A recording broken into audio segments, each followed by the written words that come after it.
जब बात देश की आवाम की होगी तब बात हिंदुस्तान की होगी। नमस्कार, मैं जिब्रान जर्रार खान। हाफिज सईद मुंबई हमले का मास्टरमाइंड और पाकिस्तान का बाशिंदा।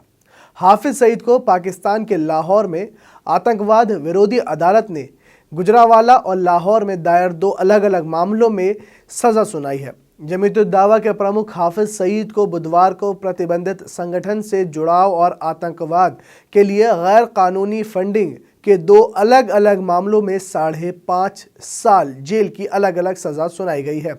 जेल की सज़ा के अलावा अदालत ने उस पर 15,000 रुपये का जुर्माना भी लगाया है। लेकिन सज़ा सुनाने के 4 दिन बाद ही FATF यानी फाइनेंशियल एक्शन टास्क फोर्स की बैठक है और पाकिस्तान इस बैठक में अपनी खोई हुई इज्जत को बचाने के लिए पुरजोर कोशिशें कर रहा है।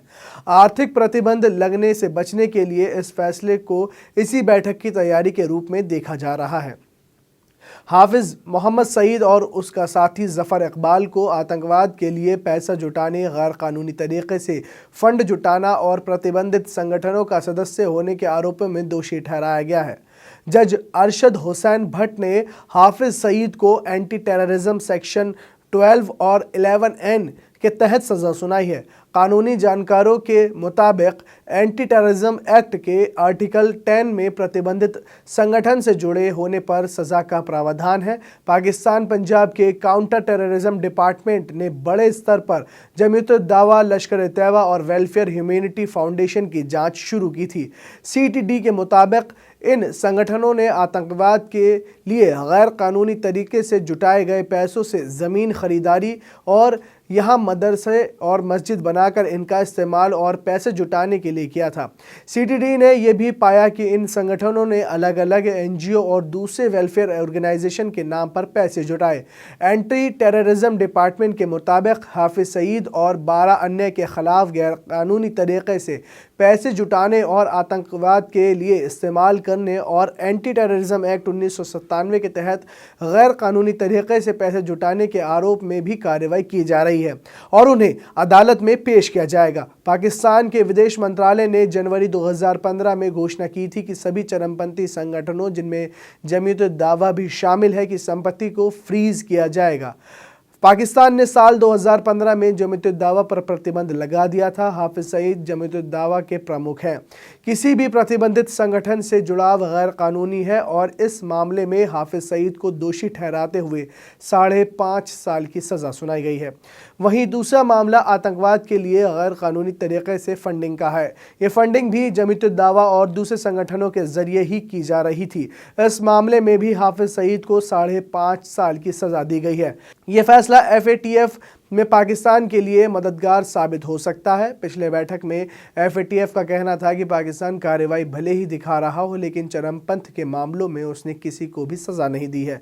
ऐसे में ये मामला एक नज़ीर की तरह पेश किया जा सकता है कि हमने इतने बड़े शख्स को दोषी ठहराया और सज़ा भी दी है। इसका लाभ तो उसे मिल सकता है, लेकिन इसके पहले भी कई बार हाफिज सईद और दूसरे लोगों के खिलाफ मामले दर्ज हुए हैं, अदालतों में भी किए गए हैं, लेकिन सबूत न होने के हवाले देकर उन्हें छोड़ दिया जाता था। अब अचानक से सबूत कहां से आ गए, ये सवाल उठ रहा है और अब सरकार को इसका जवाब देना है। लगता है कि FATF के दबाव में ही सरकार यह कदम उठा रही है, क्योंकि इस तरह के करीब 600 से 700 मामलों में जिनमें मनी लॉन्ड्रिंग और आतंकवाद के लिए फंड जुटाने के आरोप हैं, उसमें से ये पहला बड़ा मुकदमा है जिसमें सज़ा हुई है और FATF वाले इनसे जवाब भी मांग रहे हैं कि इन मामलों में न सुनवाई हो रही है और ना ही सज़ा हो रही है, तो प्रक्रिया सुधारी जाए। हाफिज सईद को टेरर फंडिंग में सज़ा सुनाना पाकिस्तान का बड़ा कदम हो सकता है, लेकिन FATF की बैठक में महज चंद दिनों में पहले ही जो बैठक है उसके होने से पहले ही सबूत का मिल जाना और सज़ा भी हो जाना अपने आप में एक बड़ा सवाल है कि 4 दिन में आखिर सारे काम कैसे हो गए। एकदम से सबूत भी आ गए और सारी चीज़ें हो गई। बहरहाल कुछ दिनों बाद FATF की बैठक है और पाकिस्तान ने जिस तरह का ये जाल बिछाया हो, उसमें ये लगता है कि वो अपनी बात बना लेगा। अगर सब कुछ जैसा सोचा गया है वैसा ही पाकिस्तान की तरफ से हुआ तो अब देखना होगा कि बैठक में क्या होता है पाकिस्तान के साथ FATF की बैठक में। ये वीडियो आपको कैसी लगी नीचे कमेंट सेक्शन में हमें ज़रूर कमेंट करके बताइए। साथ ही साथ हमारे चैनल को सब्सक्राइब करना ना भूलें और ये वीडियो अगर आप फेसबुक पर देख रहे हैं तो हमारे पेज को लाइक करना ना भूलें। Thanks for watching Punjab केसरी.com।